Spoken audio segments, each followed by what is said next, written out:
famille.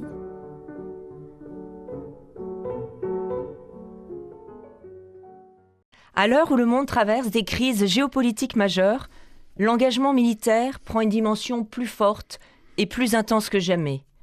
Du sous-marinier à l'espion, en passant par le légionnaire, un militaire engagé dans l'armée a signé un contrat pour partir à tout moment, n'importe où et pour une durée non définie.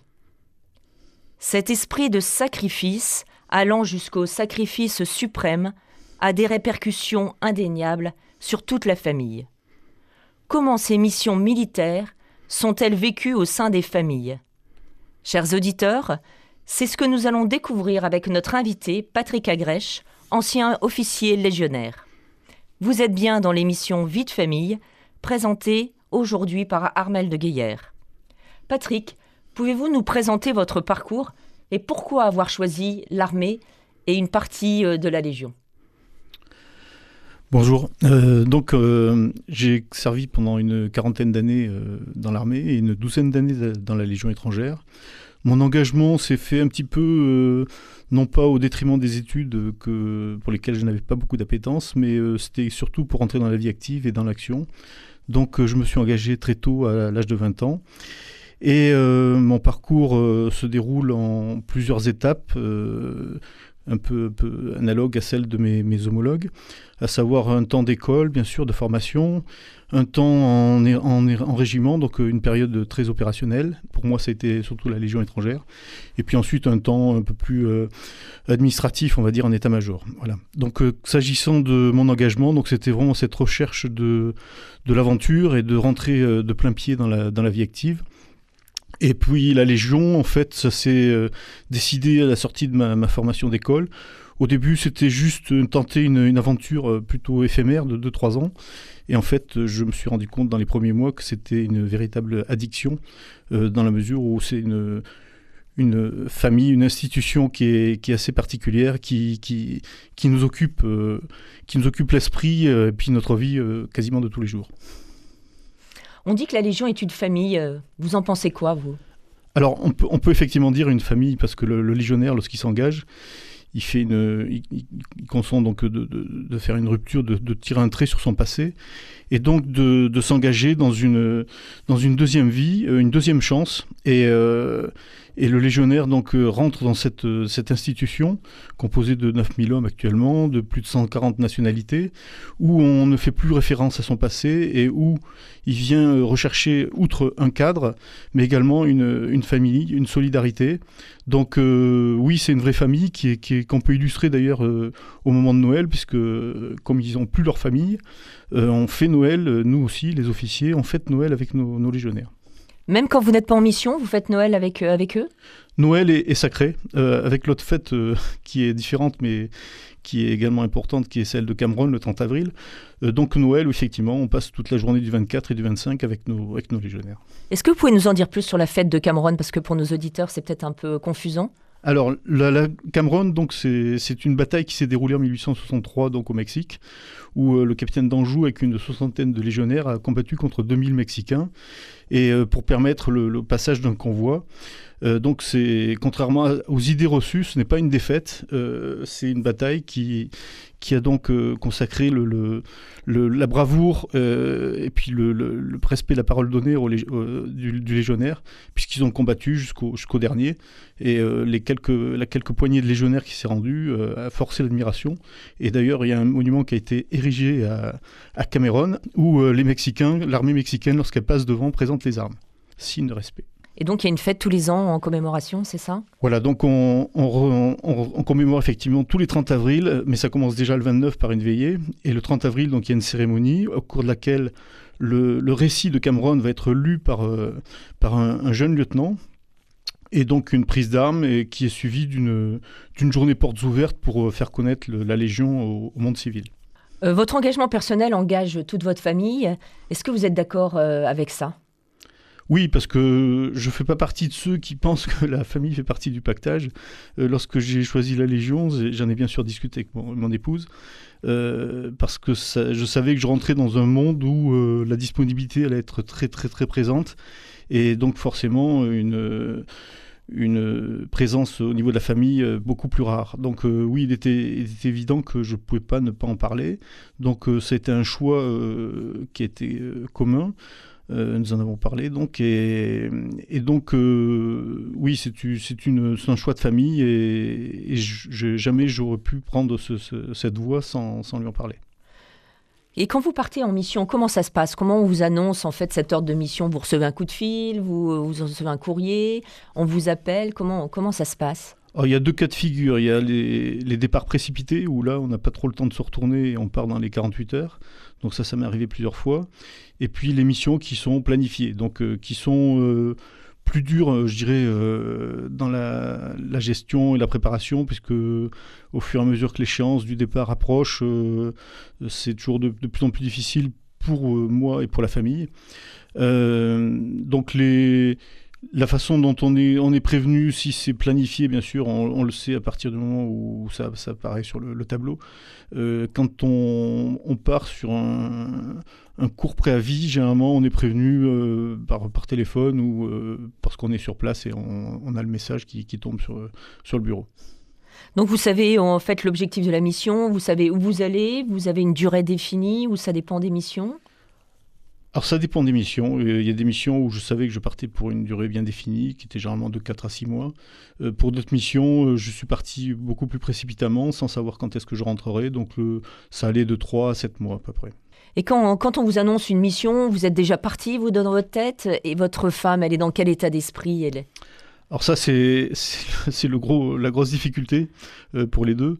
Je ne dirais pas qu'on est dans un déni, mais il y a une forme de déni quelque part. C'est-à-dire que, s'agissant de mon épouse, elle, si c'est un départ planifié, donc avec plusieurs mois de préparation, je pense qu'elle va s'organiser dans sa tête, mais l'angoisse inévitable va monter au fur et à mesure que l'échéance approche.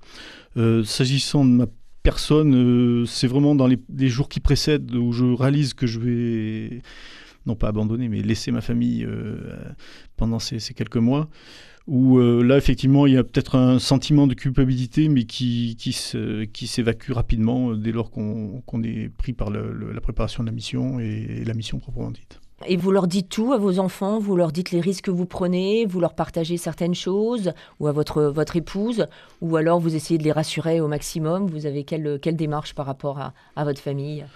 Alors avant de partir, je dis ce qui est acceptable d'entendre. Les enfants, j'ai jamais trop communiqué avec eux, quel que soit leur âge. Mon épouse, elle savait où j'allais, elle connaissait l'actualité du pays, elle connaissait les circonstances dans lesquelles nous allions évoluer.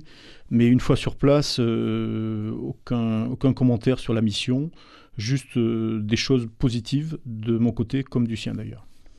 Et le jour J, en fait, vous partez avec votre sac à dos tout seul de chez vous, il vous accompagne. Comment ça se passe? Alors, jamais l'épouse n'est jamais... Enfin, en tout cas, la Légion, l'épouse n'accompagne jamais son mari et ne l'accueille non plus jamais quand il rentre. Donc, on part. J'ai connu cette période où je partais tous les matins sans savoir si j'allais rentrer le soir. Mais le jour J, donc, puisque c'est la question, là, donc, on dit au revoir à sa famille et en espérant que tout se passera bien pendant cette absence. Alors ça, c'est avant la mission. Pendant la mission, est-ce que vous avez le droit d'échanger? Vous échangez comment avec votre famille? Est-ce qu'il y a des missions qui étaient complètement... où on interdisait en fait de communiquer pour des raisons confidentielles ou pour des raisons de sécurité? Alors moi, j'appartiens à une génération où, au début de mes premières missions, les réseaux Internet n'existaient pas. Donc, c'était uniquement par courrier. Et jamais, donc, on ne parlait du cadre de la mission, parce qu'effectivement, il y avait des zones où il n'était pas nécessaire d'en dire davantage, pour des raisons effectivement de sécurité de notre personnel et puis des forces présentes sur le territoire. Quand Internet est arrivé, donc c'était des communications qui étaient beaucoup plus sympathiques puisque c'était du direct et on pouvait échanger sur la famille, mais toujours pareil, comme je le disais précédemment, uniquement pour dire des choses positives sur l'ambiance, sur le bien-être de chacun, de la même façon que mon épouse également ne me faisait jamais part des petites inquiétudes ou des petits problèmes qu'elle pouvait rencontrer au quotidien. Est-ce que vous avez souvenir d'une mission qui a bouleversé un peu la famille? Je pense à des reportages, je pense à des reportages télé ou des interviews à la radio, où votre famille a été un peu inquiète. Alors moi, j'ai la chance d'avoir une épouse qui prend beaucoup de recul par rapport à ce type de situation. Je dirais pas qu'elle est insouciante ou inconsciente, mais quelque part, elle a construit une petite carapace qui lui permet donc de ne pas être distraite ou sensibilisée par des nouvelles qui pourraient l'affoler. Néanmoins, je me souviens d'une mission qui s'était déroulée dans le Golfe dans les années 90, où est apparu sur l'écran télévision deux aviateurs qui avaient été kidnappés par les forces irakiennes et qui donc étaient interrogés. Il se trouve qu'ils avaient également... ils montraient sur leur visage des bleus sur les yeux, comme si on pouvait imaginer qu'ils avaient été frappés ou maltraités. Et je sais que cette image l'avait considérablement affectée. Donc elle avait décidé après ça de ne plus écouter les informations. Donc en fait, quelles sont les qualités que peut avoir une épouse ou une compagne en fait d'un militaire engagé et qui part en mission? Alors la première qualité, c'est d'accepter et de comprendre, si elle aime son mari, ce pourquoi il est fait, ce pourquoi il s'engage. Donc de ne surtout pas lui polluer son quotidien au moment où il va partir, pendant sa mission. Parce que c'est important qu'il puisse se donner à 100% pour son métier. S'agissant donc ça c'est pour l'épouse, je dirais. Pour les enfants, je pense qu'il ne faut pas non plus les inquiéter outre mesure. Moi, je me souviens que ma femme elle montrait la carte, la map monde aux enfants et disait voilà, papa est ici. Tu vois, nous on habite ici, donc ça permettait aux enfants de voir qu'il y avait une distance qui était assez courte et qui pouvait les rassurer. Donc elle les a jamais inquiétés sans non plus donner de détails sur la mission et sur les raisons pour lesquelles j'étais parti. Donc une fois que la mission est accomplie, vous revenez chez vous.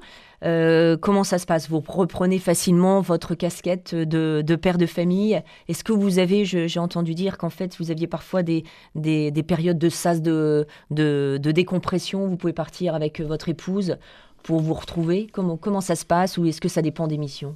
Alors ces sas de décompression existent effectivement depuis les années 2000, mais j'ai jamais eu à les éprouver ou les tester, mais c'est une très bonne chose. Me concernant, je me souviens bien sûr de ces retrouvailles après plusieurs mois en famille, qui sont des moments de grâce complète, puisqu'on se retrouve avec vraiment une joie qui est indescriptible. Que ce soit la famille, les enfants ou l'épouse. Mais ces moments sont finalement très, très fugaces. Ils ne durent que 2-3 jours et après, il faut reprendre le cours de la vie normale. Donc moi, j'ai eu la chance d'avoir une épouse qui ne travaillait pas, donc qui a pu se consacrer totalement aux enfants et donc, comme je disais tout à l'heure, de les rassurer. Et puis de l'avoir également à mes côtés quand je rentrais. Seulement, effectivement, il faut que chacun puisse retrouver sa place. L'épouse attend du mari qu'il reprenne son rôle de père et d'adulte, tandis que le père a un petit peu de mal à se départir de ce qu'il a vécu pendant ces quelques mois et n'est pas tellement impliqué dans les premiers jours sur son rôle de père et encore moins d'adulte. Donc ça se fait progressivement au fur et à mesure du temps. Vous reprenez des tâches, vous faites quoi exactement qui peut vous aider à retrouver votre rôle de père de famille? En fait, je pense qu'il faut tout simplement prendre un temps de relaxation et s'extraire un petit peu du cadre familial et sortir en famille dans des contrées un peu plus lointaines, prendre quelques jours de vacances, tout simplement. Alors, quand la scolarité des enfants le permet, bien sûr. Mais voilà, c'est de s'extraire un petit peu de ce cocon, de ce milieu familial, et de s'extraire pour aller ensuite sur un terrain un peu plus neutre, et puis se retrouver et puis échanger, parce qu'il est important toujours de parler de ses missions, parce que forcément, c'est jamais linéaire, il y a toujours eu des moments un peu délicats, et c'est pas inutile de pouvoir en parler, d'échanger avec son épouse. Merci Patrick. Vous êtes bien dans Vie de famille. Nous parlons aujourd'hui des militaires en mission et de la vie de famille avec Patrick Agrèche. Nous nous retrouverons après la pause musicale.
Patrick, vous avez choisi cette musique. Pouvez-vous nous expliquer pourquoi ce choix? Alors cette musique est la musique du film de Sergio Leone, Il était une fois en Amérique. Un grand film pour moi qui date des années 80, début des années 80, avec une musique du maître Ennio Morricone.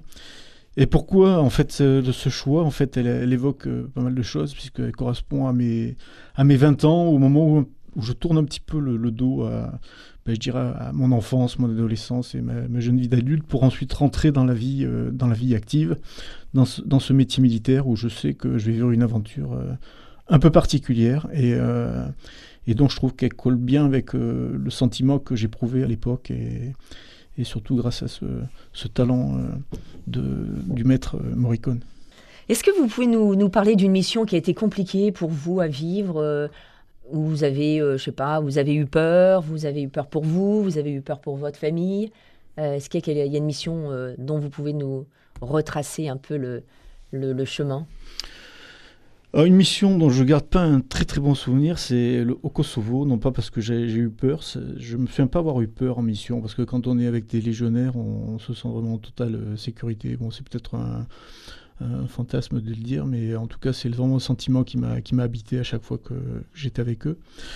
Au Kosovo, j'étais avec eux, effectivement, mais la mission était absolument inintéressante. Elle intervenait dans un cadre multinational, otanien, où je ne comprenais pas trop la pertinence et la légitimité de cette mission. Je suis parti en plus avec une période très intense de travail au quartier, et en fait je pensais que cette mission allait me changer un peu les idées et que j'allais y trouver quelque chose de positif, et ça n'a pas été le cas. Heureusement, elle a duré que 3 mois et j'étais très content de rentrer. Tout à l'heure, vous nous disiez qu'en fait, la Légion était un peu une famille. Est-ce que vous êtes, dans ces cas-là, un peu le père de famille de tous ces légionnaires ou... C'est un petit peu ça. Quand je suis arrivé comme jeune lieutenant, j'avais à peine 28 ans. Et j'avais sous mes ordres des légionnaires qui avaient 45-50 ans. Et je me suis rapidement rendu compte qu'ils s'attendaient de moi beaucoup, mais plus que beaucoup, puisqu'il fallait que je m'occupe de leurs papiers, de leurs soucis personnels, professionnels. Et je me suis rendu compte effectivement que j'étais un peu leur papa. Et ça m'a assez impressionné, ça m'a même touché quelquefois, parce que de m'occuper de ces grands gaillards tatoués... C'était assez étonnant de savoir qu'ils attendaient beaucoup de moi et que j'étais important à leurs yeux pour m'occuper de toutes ces affaires qui les dépassaient un petit peu. Est-ce que vous avez gardé encore des contacts avec certains légionnaires? Est-ce que vous avez des nouvelles? Ou alors, une fois la mission accomplie, en fait, chacun repart chez soi? Alors, le légionnaire n'est pas quelqu'un qui écrit ou qui téléphone. Néanmoins, j'ai conservé des liens avec pas mal de légionnaires, beaucoup de sous-officiers ou de caporaux-chefs, parce que c'est eux qui restent le plus longtemps, et puis c'est avec eux qu'on a eu les moments les plus marquants. Donc on a des relations épistolaires ou par le biais de réseaux sociaux comme LinkedIn ou sinon par téléphone, et on essaye de se retrouver à l'occasion de certaines commémorations, puisque... Parler de Cameron tout à l'heure. Cameron, on est toujours invité au régiment dans lequel on a servi, et c'est toujours l'occasion de revoir ces anciens qu'on a vraiment particulièrement appréciés, pour pas dire aimés. Et c'est la famille qui se retrouve? Vous sentez qu'il se passe quelque chose quand vous vous retrouvez pour des commémorations ou pour des moments un peu autres que celui de la mission? Oui, le lien est indéfectible. Immanquablement, on va parler du bon vieux temps, certainement, mais c'est plus qu'au-delà de ces souvenirs, c'est le fait d'être ensemble, de se regarder et de comprendre à travers les regards que cette amitié, elle est durable et indéfectible. Et puis vous avez vécu des choses fortes avec eux, donc j'imagine que tout ça ressurgit inconsciemment et fait la force de cette famille qu'est la Légion.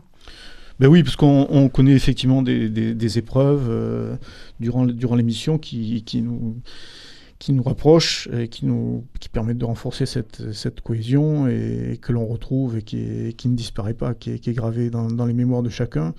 Et quand on a l'occasion de se retrouver, effectivement, sans en parler, on sait de quoi il s'agit. Et quelles sont les qualités nécessaires ou les piliers sur lesquels on peut s'accrocher en fait quand on est militaire et qu'on part en mission ? Alors moi, je parlerai, si vous voulez bien, plutôt des qualités que doit avoir un chef, un officier pour ce qui me concernait, puisque c'était mon cas. Le premier d'entre eux, je dirais, c'est le courage, ou les courages, comme l'évoquait Élie de Saint-Marc, ancien officier illustre et seigneur de la Légion. Le courage, donc, parce que c'est effectivement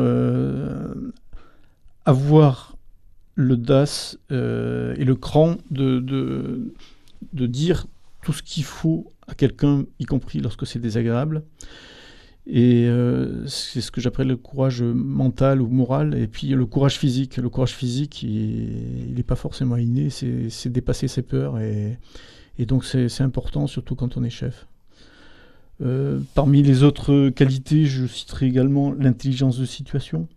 Cette vertu qui permet de s'adapter, de s'adapter à tous les milieux, de s'adapter à la population qu'on a sous ses ordres, de faire preuve de discernement, de clairvoyance à tout instant. Donc c'est une intelligence qui est assez importante. Ensuite, bien sûr, la responsabilité, assumer ce qu'on fait, assumer ce qu'on est, assumer ce qu'on dit, assumer ses choix. Ça, c'est vraiment important de se sentir responsable, c'est-à-dire de ne pas reporter la faute qu'on peut avoir commise sur les autres. Et puis enfin, le respect, parce que sans respect, on ne peut pas commander les hommes. Donc se respecter soi-même, respecter ceux qui nous ont été confiés, respecter la mission, respecter l'ennemi, respecter le pays dans lequel on évolue, respecter leurs traditions, leur culture. Est-ce que en fait ces qualités, vous les partagiez avec vos légionnaires en fait, vous essayez de leur inculquer l'importance de ces 4 qualités que vous avez évoquées ? Alors, il n'est pas forcément nécessaire de les détailler, de les décliner. Je pense qu'il y a une autre qualité que je n'ai pas évoquée, mais qui est celle de l'exemplarité. Dès lors qu'on est exemplaire, toutes ces qualités que j'ai évoquées découlent de source. Néanmoins, sur une mission de 4 à 6 mois, on a moult occasions de pouvoir discuter le soir autour d'un feu ou autour d'une bière pour non pas refaire le monde ou remonter le Mékong, comme on dit, mais de s'appuyer, puis d'insister sur ces vertus et de surtout se les approprier et puis de les vivre pour être cohérent avec soi-même. Et en fait, quel conseil donneriez-vous à une personne en fait qui, par exemple demain, quelqu'un part en mission, qu'est-ce que vous lui diriez comme conseil par rapport à sa famille ? Alors je dirais à ce garçon ou cette jeune fille, avec son conjoint ou sa conjointe, de préparer quand même cette mission, de préparer son départ. Alors préparer son départ, ça veut dire quoi ? Donc je prends l'exemple bien sûr de la mission qui est planifiée, donc avec plusieurs mois d'avance, où là effectivement il faut s'organiser. S'organiser, ça veut dire faire en sorte que la famille accepte et comprenne ces moments d'absence. Que va-t-on faire ? Quels sont les rendez-vous qui vont marquer la vie de famille pendant l'absence du militaire absent ? Pour savoir comment la famille va pouvoir gérer ces différents rendez-vous. Et puis, dans le cas où le départ est précipité, l'organisation, en fait, se fait un petit peu au fil de l'eau et en espérant que tout ce qui n'a pas eu le temps d'être préparé se déroulera dans les meilleures conditions. Merci Patrick. Grâce à vous, nous avons un peu mieux compris ce qu'était un engagement militaire et ses conséquences familiales. Nous retenons que la vie de famille suit les 4 phases d'une mission, l'annonce, l'avant-mission, la mission et le retour à la maison. Des qualités de courage, d'intelligence de situation, de responsabilité, de respect sont certainement celles qu'il est nécessaire d'avoir quand on est militaire. L'éloignement familial ne concerne pas que les militaires, je pense aux personnes qui sont sur des plateformes en mer, dans la marine marchande, aux acteurs, aux reporters et bien d'autres encore. Nous retiendrons qu'il est important, dans la mesure du possible, de garder un lien familial, sous forme d'échange oral ou écrit, et qu'avant, pendant et au retour de la mission, chacun doit s'adapter et s'ajuster à ce que chacun vit ou a vécu. Merci Patrick Agrèche. Retrouvez les émissions Vie de famille en podcast sur le site de Radio Fidélité et sur différentes plateformes comme Spotify, Deezer, YouTube. Merci à tous pour votre écoute et à la semaine prochaine.